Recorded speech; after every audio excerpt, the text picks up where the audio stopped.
मो ना doctor Shipra Mahapatra.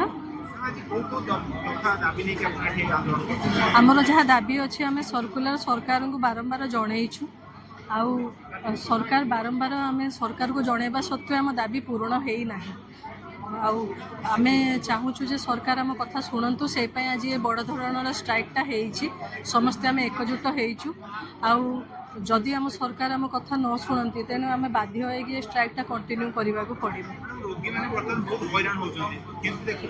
Emergency patient मानू तो अटेंड करा ओपीडीटा आम स्ट्राइक करूँ कौन करवा आमर सरकार टिके आम कथा भी टिके शुणा दरकार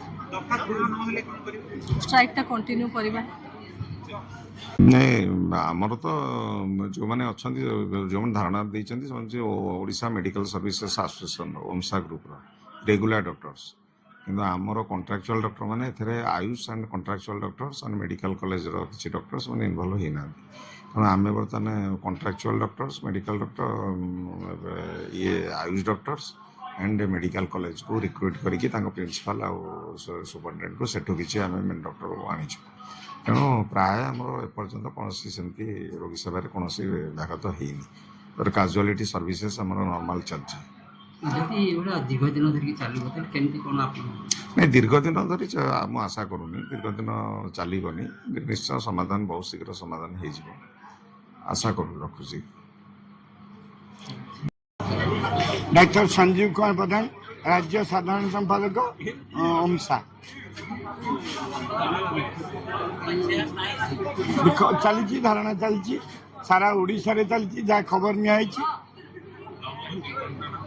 10 दफा दापी आम जो जनवरी 9 2 घंटा ओपीडी बंद करूँ से मौखिक भाव में माननीय स्वास्थ्य मंत्री सचिव एवं अन्य डिपार्टमेंट कार्यकर्ता माने आमको मौखिक प्रतिश्रुति देते जे आम 2 ରୁ 3 मास भितर करदे किंतु आज 6 मास बीतीगला गोटे भी दाबी पूरण है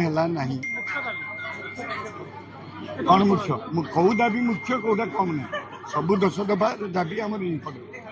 1 2 10 अनुजाई कौन दाबी ना सरकार 6 मास भितर